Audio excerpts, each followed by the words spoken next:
Guys, what's going on? It's xdeadlysmoorex here, and welcome back to part 10 of our Dragon Age Inquisition Let's Play. What did we do in the last episode? Oh, it's been a while since I've done this, so give me a minute, or like a day or two. So, I believe... Oh no, we did the stuff in Val That was it. We made contact with the Templars, or we went to the Val to talk to the Chantry. We made contact with the Templars. And one of the Templars punched out a I believe it's a Grand Cleric, I think it was, or one of the clerics anyway, punched her in the back of the head. And then Lord Seeker Lucius made this whole grandiose speech about, we're not the Templars are only here to see what the Inquisition was like, and we don't like what we see, and we're no longer part of the Chantry. All that bollocks, basically. And then as we came out of Val Grand Enchanted Fiona talked with us and said, hey listen, the mages are here to we're willing to discuss helping you, so come meet us in Redcliffe. And that's where we are now. We are in Redcliffe. Oh, and we also got Iron Ball and Blackwall as well, so I'm running an all warrior team with me as the solo mage at the moment. So that's what we're doing in this episode. We're going to be going into the tavern to meet with Fiona, and then carrying on, and possibly, I think we're going to be at least talking to Cullen today. Cullen, yeah, probably going to at least be talking to Cullen, and maybe Iron Bull as well. So let's get into it.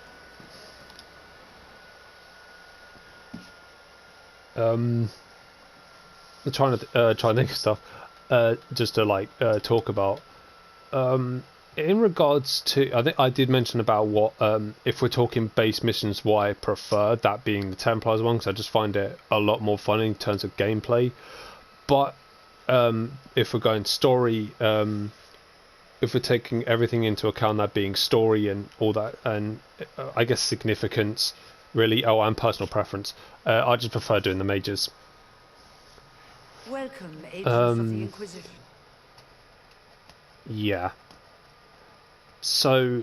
What has brought you to Redcliffe? Yeah, Fiona doesn't... Fiona invited us to Redcliffe, but she doesn't exactly know why we're here. Which is find odd.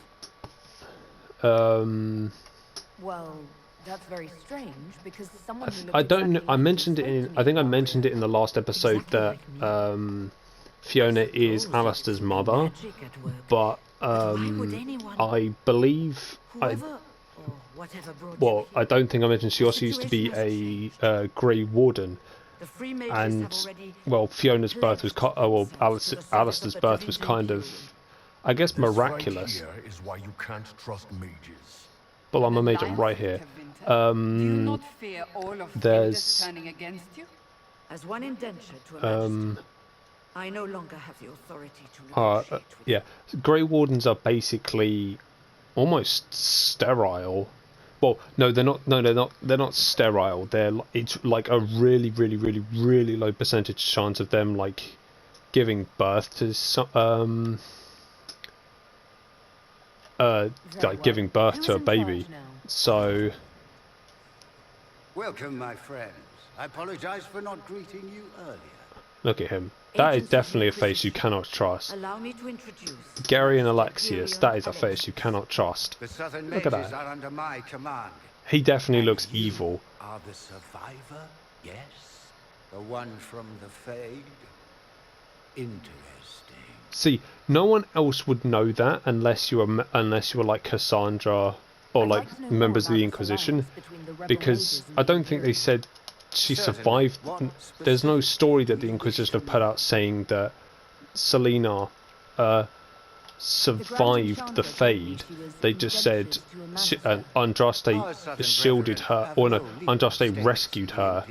As they were not born citizens of Tevinter, there's that. So another flag. There's also he's a magister from Tevinter. Like that's just also a big red flag as why you can't trust him. The guy next to him in the yellow, I guess the yellow magister outfit. That's his son Felix. And Geryon is very, very overprotective of Felix because Felix has an unnamed illness that's killing him. It was certainly very timely. Which Alexius is trying to like stop. Obviously, doesn't want his son to die. For the moment, the southern mages are a considerable expense. I will say one thing though: the outfit that the Magisters get, or the outfit that Alexius and what's his name, Felix are wearing, are really cool though. I like them. I like the design of the outfit. It looks really cool, but not the character. I can see where Alexius is coming from because he wants to save his son from the illness he's suffering. Abandon his lands during the Blight, even when they were under siege. There were tensions growing. I did not want an incident. Yeah, basically, they were saying that because Old Tegan lent the lands of Redcliffe to the rebel mages. If you're leading the mages now, then let's talk. I'm sure we can come let the rebel mages stay in Redcliffe, but obviously there's tensions between like, I was gonna call it Foden, but it's not Foden. Ferelden. Foden's three houses. Fire Emblem three houses anyway. Ferelden and like Tevinter, well the south in general, well the southern continent, so like Ferelden and Orlais are kind of got tensions with Tevinter. So Alexius practically forced the Tegan out of Redcliffe. Well, when you're fighting a massive tear in the sky, this is back onto like Alexius. I can see where he's coming from in terms of trying to save his son. Doesn't mean what he tries to do isn't absolutely horrendously horrible, but Felix, I'm so sorry. Please forgive my clumsiness, my lady. Are you all right? I'm fine, Father. Come, I'll get your powders. Please excuse me, friends. We will have to continue this another time. yeah, whatever, Alexius. Fiona, I require your assistance back at the castle. I don't mean to trouble everyone. Yeah. So Felix did that on purpose. He's not actually ill at that point. Well, he has the illness. Ugh. I apologise for the creaking that you just heard. That's my chair. Bit creaky. Come to the Chantry. You are in danger. Yeah, so Felix just gave us a letter saying, Why would he help you? come to like the Chantry because I need you to meet someone. That's fine, I'm not even using it. Bully, you're right there. Has that done something to you or something? This guy, Clemens. Clemens is a tranquil. I don't think you can, if you can see that like sort of sun mark on the middle of his forehead, that's that's the sign of tranquility. Clemens used to be a mage, so that that sun symbol in the middle of his head with the he underwent the Rite of Tranquility. I believe he explains why. And the Rite of Tranquility basically cuts off a mage's access to the Fade, or the Land of Dreams, so they can no longer use magic and they can no longer dream, which sucks for that. Which sucks because I believe they only use the Rite of Tranquility to this. Templars are supposed to, like a big thing about you're supposed to only give the Rite of Tranquility to a mage that asks for it because they don't believe they can control their powers, or they've never wanted their powers, or if a circle mage is a blood mage, or they're like really difficult and they're out of control and you need to keep them in line. That's the only way you could do it. That's really what you're supposed to use the Rite of Tranquility for. However, in Dragon Age 2, Knight Commander Meredith literally basically gives mages the Rite of Tranquility for really minor offences. Like Cullen doesn't explain why. He just says that she does that. I am an alchemist. Like you could have just said something that I'm not exactly sure, but this could just be an over exaggeration. You could literally just say, hey, like you could have just said like something that ticked her off, like not even, you didn't mean to do it, you just said something that irritated Knight Commander Meredith, and she just snaps her fingers like, right of tranquility for this mage. So yeah, we just got Clemens as a what do you call, as an agent, which is cool. Always good to have agents. Don't know what they do, but hey, always good to have them. So off to the Chantry we go.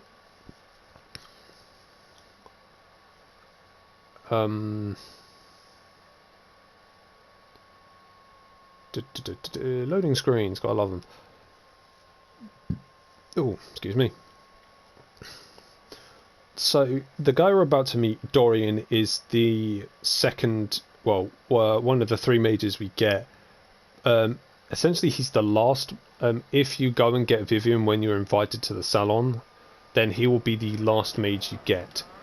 Dorian is from Tevinter as well, and he gives, I think I did explain this, like when we were in the Fallowmire, but Dorian gives a nice, a new perspective, because through the games you get told that, like what Tevinter's like in the eyes of like the southern continent, so Ferelden and Orlais, but Dorian gives you like the idea from someone who actually lives in Tevinter. I believe he's actually from like a kind of noble family in Tevinter, so he gives you that idea. It's a nice perspective because it's great for world building. I always like when you get characters from different backgrounds who give their perspective on what their lives were like in different places. Good. So as I say, Dorian's from Tevinter. That's cool. Gives you a nice new perspective of what Tevinter's actually like for someone who lives there. Bull gives you the perspective of someone from the Cune, who's because I mean you get told like what the Cune is like from like the Chantry members, and you don't really get painted a good picture of it in Dragon Age 2 when the Qunari like attack. So that was yeah, you don't really get painted the best expression of the Cune throughout the games, and even like when Bull explains it, it's still not a nice thing, but sometimes you can understand why people the way Bull explains it, you can understand why people would choose the Cune, well, in the world anyway, if they're just looking for like stability or things like that. The Cune will give that to you. Yes, it takes away some like aspects of your life, like your, I guess, personal freedoms and everything, but at least it gives you stability. Like that's one thing the Cune gives you, is stability. How does that work exactly? Cassandra gives you like another view from the Chantry. You don't even know, do you? You just wiggle your fingers. Solus gives you like a non-Dalish, basically a nomadic elf's opinion, and someone who like travels the Fade. Solus knows his magic. He gives you a nice perspective of like what the Fade is really like for someone who properly explores it. Varric is just Varric, and he gives you Varric's view of the world. That's the best way to describe it, actually. I was expecting Felix to be here. What other well, I'm not the biggest fan of Sarah. You do get an interesting viewpoint from her, because she's an elf, but she doesn't actually like being an elf, if that makes sense. Well, because if you go to Sarah's thing as a elven like Inquisitor, an elven like character, she goes, oh, and she goes, and you're an elf. Well, I hope you're not too elfy. so she's not really the biggest fan of elves because of like most elves are like all like try and cling to onto the past and everything. She has a very interesting like relationship with Solus, and that's cool. Again, she's just not my thing. She's not my kind of character. Yeah, same with Vivienne. Vivienne gives you a good, like an interesting perspective as well, because every mage that you get, I believe, maybe not win.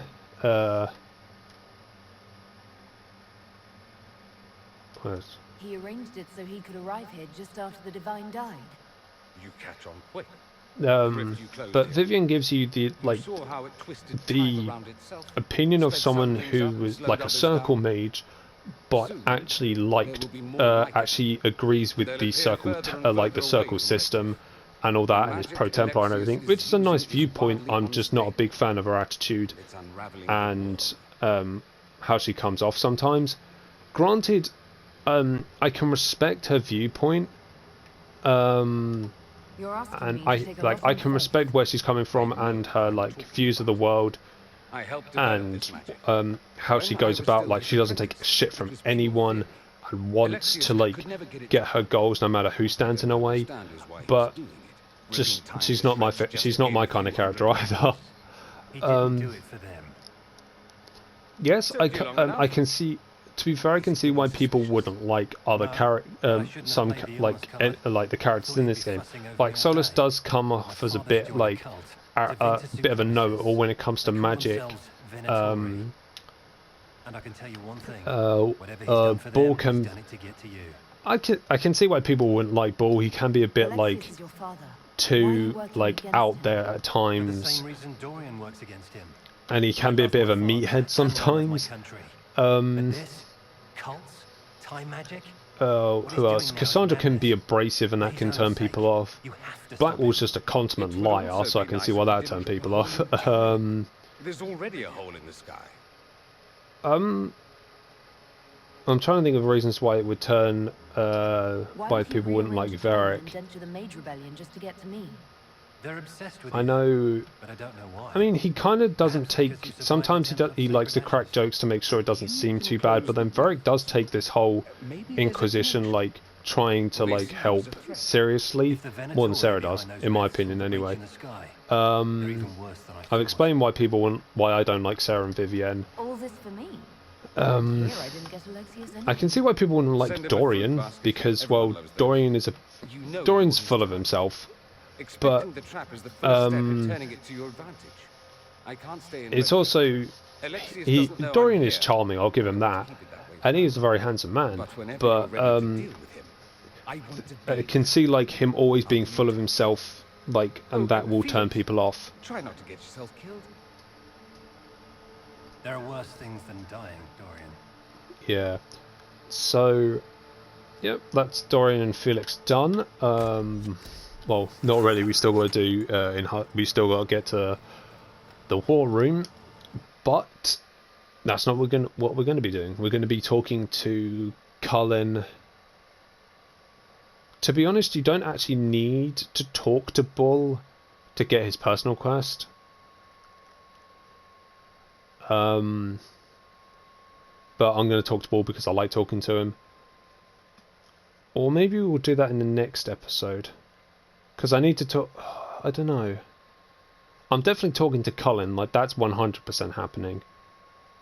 I could just do the opening conversation with Blackwall. And Bull as well. And then when we get to Skyhold, that's when we can do it. Because I kind of just want to get to Skyhold. Because you can still have those conversations with Bull and Blackwall when you get to Skyhold. So it's not like if I don't talk to him...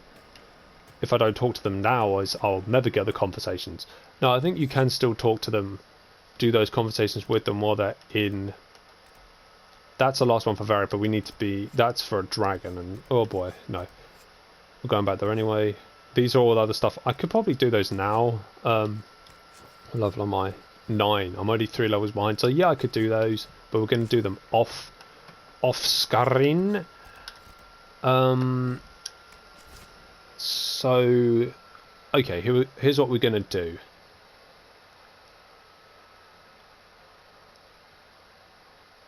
Alright, okay. What we're going to do is we're going to talk to Cullen, and then we're going to start in Hushed Whispers. Like the whole mission thing. And then, because after we do that, we actually get Dorian, so then what we could do is talk to Bull, Blackwall, and Dorian. That works. Okay, I got it. Your boys got it. I know I need to talk to Liliana. Actually, I don't really need to talk to Liliana, but there we go. So that's what we're going to do. Alright, Cullen. You there. There's a shield in your hand. Block with it. If this man were your enemy, you'd be You'd be dead. dead. Lieutenant, I don't like Cullen. The recruits As I must said, prepare Cullen's for a going to real be fight, not a Selena's practice Yes, Commander. romance option, because this is my We canon received a number canon of let's play. recruits, locals from Haven and some pilgrims. None made quite the entrance you did. At least I got everyone's attention. That you did. I was recruited to the Inquisition in Kirkwall myself. I was there during the Mage Uprising. I saw firsthand the devastation it caused. Sir. Yeah, Cassandra's Cullen's been through the fucking ringer in this series. In Dragon Age Origins, he basically gets his mind assaulted by demons that mages cast, or like bring forth, or a mage gets possessed, and then he brings forth a bunch of demons. Basically murders Cullen's Templar friends in front of him and breaks his mind. He explains this as well. And then he goes to Kirkwall, literally has a massive hate boner for mages. Says that they should be treated the same as like normal people should be. No, but if you have one prepared, I'd love to hear it. And then like towards the end of the game, or towards the end of 2, he realizes that Knight Commander Meredith has been like basically feeding his hate boner for mages, and tells her to like stop, basically hand over Knight Commander duties to him. And now in this game, he still is distrustful of mages, but he's not like got the massive hate boner he once did. Was there something you needed? Right. Okay, to investigate.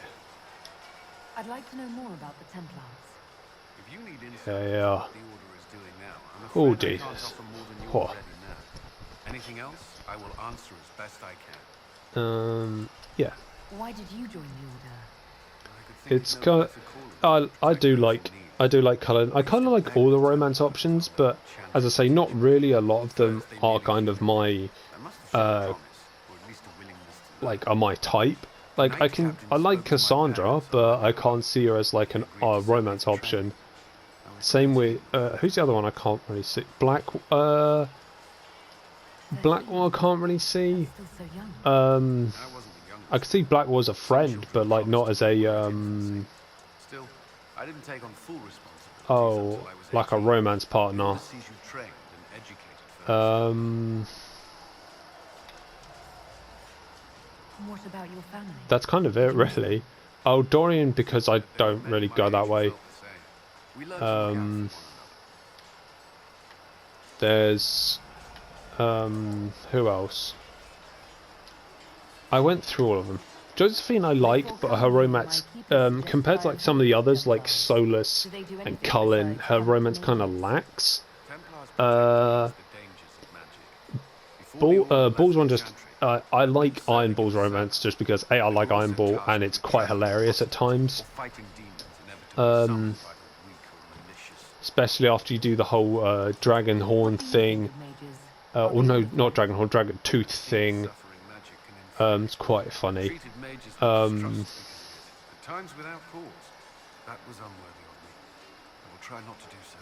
else? We need safeguards in place to protect people. The thing is, also in Hushed Whispers, you're basically forced to bring Dorian with you. So that's 2 mages, and then I've got to bring 2 other people. So I'm gonna bring. I'll probably bring Cassandra and Blackwall. Certain rituals require a full guard. A mage's herald, for instance. I've attended a I don't. most of the time you Maybe Cassandra and in a circle. Varric. Well, if I wanted a rogue, I'd literally have to bring Varric. That's it. Yeah, Cassandra and Varric. That works for me. Do Templars and mages never speak to each other? Oh. Some do, but Templars are supposed to maintain a certain distance. Cullen also gives a If a mage is kind of a disturbed or nice uses weapons, we must act quickly without oh, hesitation. like Judgment cannot be nice input for like what the life of a Templar was like. I mean, Alistair used to be a Templar, but I don't think he was in the order for that long. What does Templar training Or he involve? just, I think he just joined up on a whim. combat training, even without their Maybe, I'm not too sure. I'd have to go back into Alistair's character and everything. must also But memorize Cullen, as he said, literally wanted to be a Templar. He literally begged them, Did you enjoy your begged training? like the Templars at his local chanting to train him because he wanted to be a Templar. Like, he admired the order that much. You were a And model. even after what happened in Ferelden, he still wants to, wasn't always successful. he still wanted to serve as a Templar, even after the horrendous shit he was put through. He was like, no, I still want to do this. So, I mean, you could admire the man's dedication to the job, but I swear at some point you got to understand, like, the mages. what they did That's to you. the thing.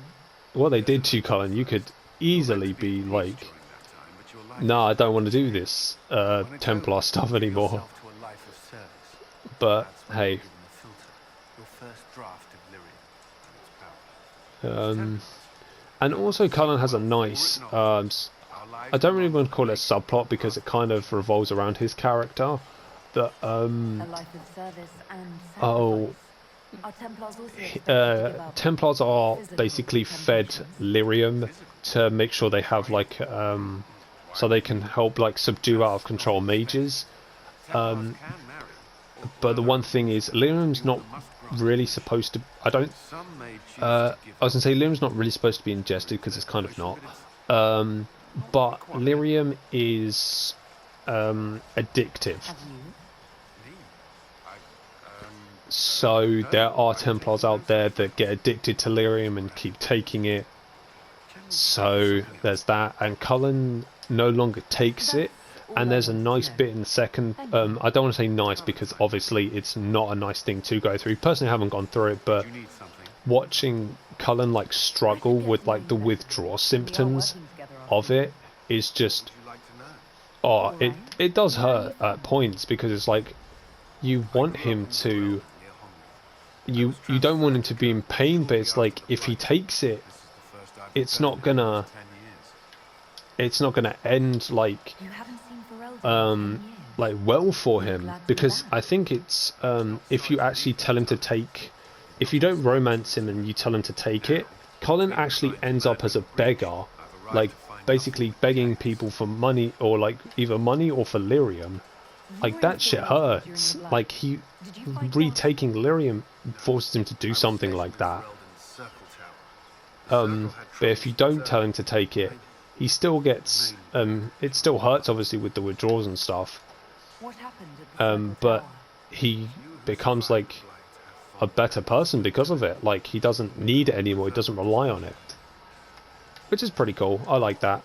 Well, I like the whole growth that he goes through, like after you tell him no, you don't need to take lyrium and all that stuff. Oh, I just really like Colin, What happened between but as a character and a romance option, especially if you're a mage because of the whole coming full circle thing. I just really like you Colin. were there? Between mages and Templars long before I arrived. Eventually, it reached a breaking point. Whoops. They were fighting in the streets. I do apologise for the creaking again, it's my chair. I needed to move because I was getting a bit stiff. Not in that way. What happened then? I should have restored order. Red Lyrium had driven Knight Commander Meredith mad. She threatened to kill Kirkwall. So, I think I did mention it, but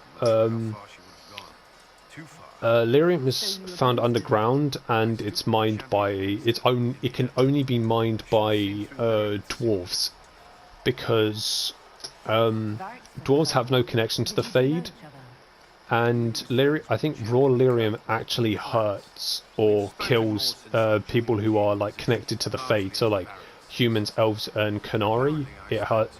I think it hurts them and can even kill them if they're. Believe it kills them if they're exposed to it. So. I'll let you return to your work. Yeah. I'm sure you have other matters. And no way any dwarf from Orzammar or higher up dwarf in Orzammar is going to let the not the Inquisition, going to let anyone else mine it, because that's how Orzammar has sustained itself for so long, is the lyrium trade. So ain't no way they're going to let anybody else touch it if they could. Because what else is Orzammar going to give them? The lyrium trade is literally the whole reason for Orsammar's economy. Oh, hang on, I want to do... Actually, let me do this first, because this... Yeah, here we go, the whole Josephine thing. Did you need something, Ambassador? Actually, I'm going to do this part, and then end it off, and then we'll do In Hushed Whispers in the next episode, because I completely forgot about this until we got into the Chantry. So, basically, Josephine is asking Selena if anyone's treated her differently because she's an elf. And if you're a different race, she actually asks how people have been treating them based on, like, their race.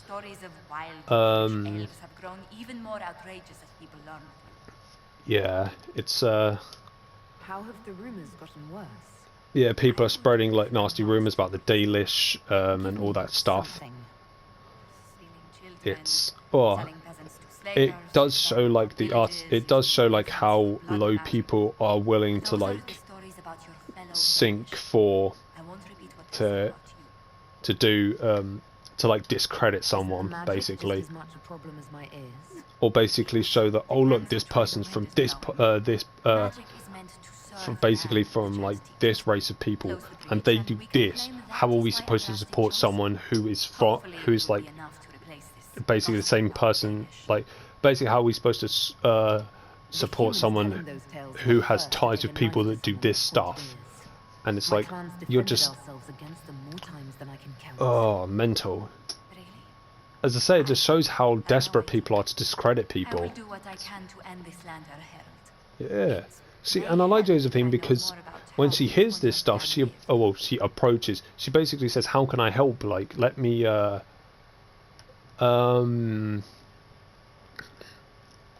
do stuff like this." And I just chose the option of Selena preferred it when they went into the woods. Like, when she was a hunter, she loved it because she could practice her like parkour and like her training and stuff, like climbing the trees and stuff. But while she was but now she's a mage, she liked the forest because it was much more like slightly away from the rest of the clan. She'd find a spot and like meditate or like try and go into the Fade as well. Just she found it more peaceful and quiet. There we go, that's good. There have been other elves close to Andraste. Shartan led an army of them in her name. That's what I just like coming up with. I just like coming up with like small stuff for backstories. Like the whole stuff with the woods, like she likes it first because she was a hunter, like practicing her skills, and then now she's a mage, she likes it because it gives her a nice spot to meditate and relax. So that's going to do it for today's episode. So for a quick recap, we tried to negotiate a deal with Fiona for the rebel mages to help. Found out she's actually turned her and the mages over to Tevinter. Tried to negotiate with Alexius, but Felix basically put an end to that. We met Dorian, who says that, oh, by the way, Alexius is using time magic. We need to stop him, otherwise he's going to rip a hole in time itself. And now we're back, and we're back in Haven, and we talked to Cullen, and we tried to end the slander of the Dalish elves, or like the Herald for being a Dalish elf, and with Josephine. So in the next episode, we're going to be completing In Hushed Whispers, and well, that's all we're going to be doing, completing In Hushed Whispers. So if you guys enjoyed today's episode, make sure to hit that like button. If you are enjoying our Dragon Age Inquisition Let's Play, make sure to subscribe as well. Also, please be sure to check out my Trails of Cold Steel 2 Let's Play, where, as of time of recording, we're about to head into the ruins of Gorelia Fortress, and it should be a lot of fun. Also, if you guys are a fan of JRPGs or just RPGs in general, make sure to subscribe as well, because hey, that's what I do here. I say this in every episode, I have a project in the work lined up, so hopefully when that game drops I can record it and get those videos out for you guys. But if not, I have a backup plan. I have backup plans in place, so don't worry, your boy's got you. But with all that PSA out of the way, this is xdeadlysmoorex, and I shall see you guys next time.